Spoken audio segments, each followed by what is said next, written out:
আজ আমি বাড়ি যাওয়ার জন্য চলে এসেছি আমার ঘরের কাছে স্টেশন সন্তোষপুর। আমি বেরিয়েছিলাম সোমবার দিন সন্ধেবেলা, কারণ বুধবার ছিল আমাদের ভোট। ট্রেন হয়ে ট্রেনে কিন্তু প্রচণ্ডই ভিড় হয়েছিল, তাই কোনো ভিডিও করতে পারিনি। আমরা প্রায় 40 মিনিটের যাত্রা কমপ্লিট করে এসে পৌঁছেছিলাম শিয়ালদা স্টেশন। পর শিয়ালদা থেকে শিয়ালদার শান্তিপুর লোকাল ট্রেন ধরে নিয়েছিলাম। আমাদের ট্রেন ছিল 8:32 নাগাদ। এদিকে কিন্তু এখন ঘড়ির কাঁটায় মাত্র 8:16 বাজে। আমাদের ট্রেন ছাড়বে 8:32 যেহেতু কদিন ধরে খুবই গরম পড়ছিল, তাই আজকে সিদ্ধান্ত নিলাম রাতের ট্রেনেই জার্নি করব, কারণ রাতের দিকে ট্রেনগুলো অনেক ফাঁকা থাকে। রাত প্রায় 8:32 আমাদের ট্রেন ছেড়ে দিয়েছিল। প্রথম দিকে ট্রেনে কিন্তু খুবই ভিড় হয়েছিল। ট্রেন শিয়ালদা স্টেশন ছেড়ে পরবর্তী স্টেশন বিধাননগর এসে পৌঁছেছিল। তারপর একটা একটা করে স্টেশন পার করে এসে পৌঁছেছিল এই যে সোদপুর স্টেশনে। আমার মতো কে কে তোমরা এরকম ভোট দেওয়ার জন্য বাড়ি যাচ্ছ অবশ্যই আমাকে কমেন্ট করে জানাতে ভুলো না কিন্তু। এরপর অনেকটা রাস্তা জার্নি কমপ্লিট করার পর ট্রেন আমাদের পলতা স্টেশন ছেড়ে দিল। এরপর আমরা এসে পৌঁছেছিলাম শ্যামনগর স্টেশনে। আস্তে আস্তে ট্রেনের লোকজন নেমে যাচ্ছিল, ট্রেনও ফাঁকা হতে শুরু করছিল।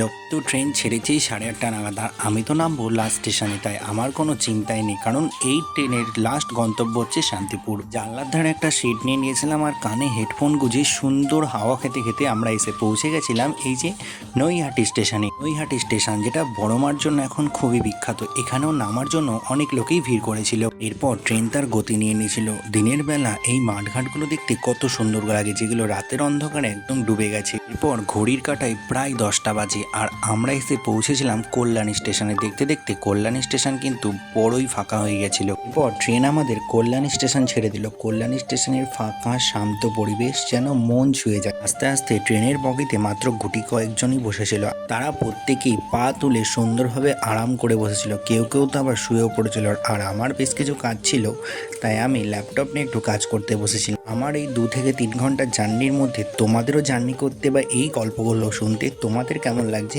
অবশ্যই কমেন্টে জানিও আমাকে। এই যে ট্রেনটা এই স্টেশনে ঢুকছে, তোমরা হয়তো স্টেশনটা দেখে চিনতেই পারছো এটা কোন স্টেশন। এটা হচ্ছে আমাদের সব থেকে প্রিয় রানাঘাট স্টেশন। রাত বাড়তে বাড়তে ঘড়ির কাঁটায় তখন 10:30। ট্রেন আমাদের রানাঘাট স্টেশনে এসে পৌঁছেছিল। তোমরা কি ভাবতে পারছো এই যে শান্তিপুর আসার এই যে ট্রেনটা করে আমি আসি, এর পরবর্তীতেও 2টো ট্রেন রয়েছে যেগুলো শান্তিপুরে এসে পৌঁছাবে। সেগুলো তাহলে কত রাতে এসে পৌঁছাবে তোমরা ভাবনা করতে পারছো। ধীরে ধীরে ট্রেন আমাদের রানাঘাট স্টেশন ছেড়ে দিয়েছিল। রানাঘাট স্টেশনের পর ট্রেন এসে পৌঁছেছিল কালীনারায়ণপুর স্টেশনে। আস্তে আস্তে ট্রেনের ভেতরটা পুরোপুরি ফাঁকা হতে শুরু করেছিল। দেখতেই পাচ্ছ একেবারে ফাঁকা, আর 1-2 জন তো প্রায় শুয়েই পড়েছে। পর প্রায় সময় বাড়তে বাড়তে 10:55 নাগাদ ট্রেন আমাদের শান্তিপুর স্টেশনে এসে পৌঁছেছিল। দেখতেই পাচ্ছ ট্রেনের গতিবেগ আস্তে আস্তে কমে গেছে আর ট্রেনের দিকে শান্তিপুর স্টেশনে ঢুকতে শুরু করেছে। শিয়ালদা থেকে শান্তিপুর প্রায় 2 ঘন্টা 20 মিনিটের জার্নি কমপ্লিট করলাম। রাত প্রায় 11টা নাগাদ ট্রেন আমাদের শান্তিপুর স্টেশনে এসে পৌঁছেছিল। ভিডিওটা ভালো লাগলে অবশ্যই একটা লাইক করো, চ্যানেলে নতুন হলে সাবস্ক্রাইব করতে একেবারেই ভুলো না। এই ভিডিওটা শেয়ার করো তোমার সেই সমস্ত বন্ধুদের যারা আমাদের মতো ব্লগ দেখতে ভালোবাসে।